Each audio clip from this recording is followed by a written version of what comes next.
Discuss करने वाले हैं पेंशन प्लान के बारे में कि why it is important to create a pension.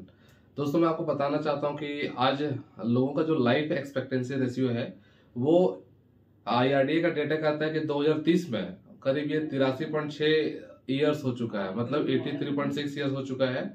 Number two, आज रिटायरमेंट के बाद भी लोग लंबे लाइफ जी रहे हैं ड्यू टू यहाँ का साइंटिफिक रीजन है, बहुत सारे साइंस अभी अपग्रेड हो चुका है। नंबर थ्री, हम यहाँ पे अगर देखें तो लोगों का लाइफस्टाइल जो एक्सपेंसेस है वो डे टू डे हम लोग का बढ़ रहा है। ज्यादातर देखा गया है कि इंडिया में जो मैक्सिमम जो लोग हैं, यहाँ पे 2% लोग ही हैं जिनके पास गवर्नमेंट जॉब है या जिनके पास एक्चुअल में पेंशन है।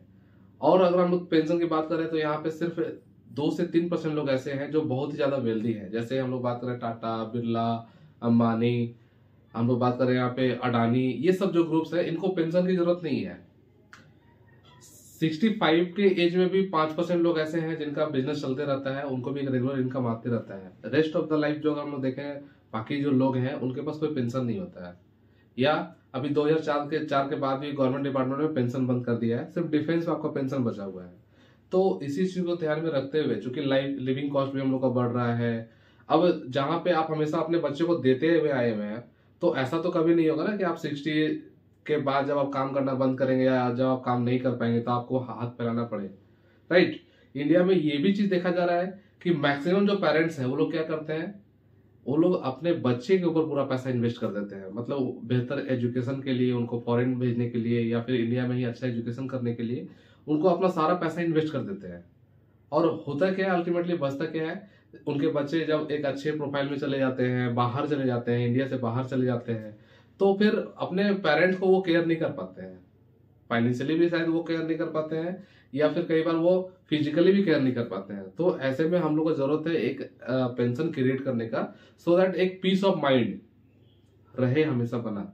जैसा कि आप देखते होंगे जिनके पास एक्चुअल में पेंशन है, पेंशन सिर्फ ये नहीं है कि हम लोग मतलब पेंशन का बहुत सारा तरीका है। जैसे कि आप यहाँ पे हम लोग रेंटल इनकम भी क्रिएट कर सकते हैं, जैसे कुछ जगह में हम लोग कुछ शेयर्स खरीद के हम लोग वहां से भी पैसा ले सकते हैं, कुछ बॉन्ड्स वगैरह में पैसा डाल सकते हैं हम लोग, कुछ एफडी के माध्यम से भी वहां पे भी इंटरेस्ट हम लोग गेन कर सकते हैं। तो ऑब्वियसली बहुत सारा चीज है। तो अब आपके मन में ये आ रहा हो कि दोस्तों कि हम पेंशन तो क्रिएट करना चाहते हैं सर, लेकिन हमारे पास तो उतना पैसा नहीं है, हम कैसे करें। तो मैं आपको बताना चाहूंगा कि देखिए, ये आपको फाइनेंशियल प्लानिंग में होना चाहिए। और इंडिया में लोग ऐसा देखा गया है कि 28 की एज में 78% लोग प्लान करते हैं कि मुझे पेंशन होना चाहिए, लेकिन मात्र 13 से 14% लोग ही उस चीज को 45 साल के एज तक आते आते लोग कर पाते हैं। मतलब अभी भी ह्यूज गैप होता है जहां पे लोग अपना पेंशन क्रिएट ही नहीं कर पाते हैं। अब 45 साल के एज में क्या होता है, उनके बच्चे हाईएस्ट एजुकेशन में चले जाते हैं, उनका सारा पैसा वहां पे इन्वेस्टमेंट हो जाता है। तो साइमल्टेनियसली हमको ये भी देखना जरूरी है कि हम अपने बच्चे का एजुकेशन के साथ साथ में हम अपने फ्यूचर के लिए भी कुछ ना कुछ सेव करें, सो दैट आने वाले टाइम में हमारे जो लिविंग कॉस्ट है उसमें कॉम्प्रोमाइज नहीं करना पड़े। क्योंकि आप हमेशा फ्रीडम वाला माइंडसेट से रुके हैं रहे हैं, आप हमेशा लोगों को देते आए हैं। अब एक समय आएगा जहां पे आपको एंजॉयमेंट करने का टाइम मिलेगा। अब वहां पे अगर आपके पास पैसे ही नहीं होंगे तो शायद आप अच्छे से एंजॉय नहीं कर पाएंगे। तो इसीलिए मैं आपको यहाँ पे एक अल्टरनेटिव देना जा रहा हूँ, जिसका नाम है कोटक एस्योर्ड पेंशन प्लान। जहां पे क्या है, 2 ऑप्शंस है आपके पास। नंबर 1 ऑप्शन ये है कि आप अगर चाहते हैं कि हमको इमीडिएट पैसा चाहिए, हमारे पास अभी 40 लाख, 50 लाख, 1 करोड़, 2 करोड़ का फंड है, मुझे इमीडिएट पैसा चाहिए, तो आपके पास ऑप्शन होगा कि आप इमीडिएट पैसा ले सकते हैं। नंबर 2 ऑप्शन ये है कि नहीं, अभी मेरे पास समय है, मैं अभी 45 साल, 40 साल या 50 साल का हूँ और मुझे अभी समय है, मैं 5 साल 10 साल पैसा इन्वेस्ट कर सकता हूँ और मुझे 10 साल बाद पेंशन चाहिए। तो ऑब्वियसली वो प्लान भी हमारे पास में है, जहां पे आप 5 साल रुक करके, 5 साल दे करके आप 10 साल से भी पैसा ले सकते हैं। तो ऑप्शंस बहुत सारे हैं, अभी मार्केट में बहुत सारे ऑप्शंस है जहां पे आप अपना पैसा डाल सकते हैं। अब थोड़ा सा देखने की जरूरत है कि मार्केट में जैसे एफडी में भी लोग पैसा डालते हैं, तो वहां पे ड्रॉबैक क्या है कि वो गारंटी नहीं देता हम लोग को। आप लेट से 5 साल या 7 साल या मैक्सिमम 10 साल का वहां पे आप डाल सकते हैं, लेकिन रिन्यूअल जब आप करने जाएंगे तो क्या जरूरी है कि आपको वहां पे जितना आप इंटरेस्ट रेट में अभी लॉक किए थे वो आपको उस टाइम देगा ही देगा, ये कहना बड़ा मुश्किल है। लेकिन हम यहाँ पे जो आपको ऑफर कर रहे हैं वो एक गारंटी ऑफर कर रहे हैं। आप एज्यूम करिए कि आपको 5 साल तक 5-5 लाख रुपए करके देना है, तो आप 25 लाख रुपए देंगे। कोई भी कंपनी में क्या होती है कि जब आप पूरा अपना पैसा दे देते हैं, 25 लाख का 25 लाख पूरा पैसा दे देंगे, तब जाकर के आपका वहां पे पेंशन फिक्स होगा उस टाइम के हिसाब से, कि उस टाइम में जो मार्केट का रेट कितना रहेगा उसके हिसाब से आपका पेंशन डिसाइड होगा।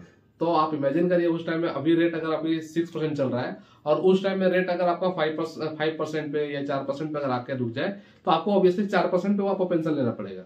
लेकिन हम आपको एक ऐसा सोल्यूशन ऑफर कर रहे हैं जहां पे आज आप डिसाइड करते हैं कि 25 लाख रुपए के ऊपर अगर आपने सिर्फ एक इंस्टॉलमेंट पे किया, मतलब 5 लाख रुपए पे किया, तो 25 लाख के ऊपर आपको कितना पेंशन मिलने वाला है वो आज ही आपका गारंटी हो जाएगा। तो नंबर 1 ये है। नंबर 2 क्या है कि दूसरे इंस्ट्रूमेंट में क्या होता है, 5 साल 10 साल के लिए लॉकिंग होता है, उसके बाद आपको उस टाइम का करंट रेट होगा उसके हिसाब से आपको जाना पड़ेगा।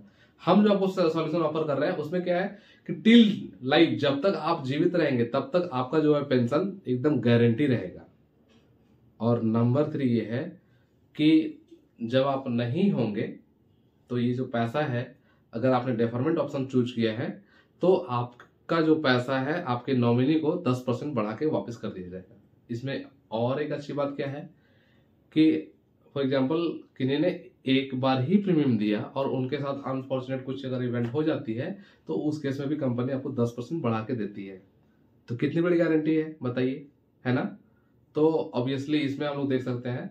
नंबर 2 क्या है कि एक गिफ्ट हो जाता है, आप अपने पापा मम्मी को एक पेंशन का गिफ्ट दे सकते हैं। नॉर्मली दूसरे प्लान में क्या होता है कि आप अपने पापा मम्मी को गिफ्ट नहीं कर सकते हैं, लेकिन इस प्लान में क्या है कि आप अपने पापा मम्मी को भी प्रपोज कर सकते हैं, या फिर आप अपने वाइफ को प्रपोज कर सकते हैं, या फिर चाहे तो आप अपने लिए ले सकते हैं। तो ऑब्वियसली आपके पास ऑप्शन बहुत सारा है। अब ये प्लान कौन कौन ले सकते हैं मैं आपको थोड़ा सा बता दूं। 40 साल इसका एंट्री एज है, 40 साल से लेकर के 70 साल के बीच में कोई भी ले सकते हैं। नंबर 2, आपके मन में बहुत सारा सवाल आ रहा होगा कि सर मेरे हमको तो बहुत सारा डिजीज है, बीपी है, शुगर है, डायबिटीज है, तो मैं क्या ले सकता हूँ। ऑब्वियसली आप 100% ये प्लान ले सकते हैं। क्यों?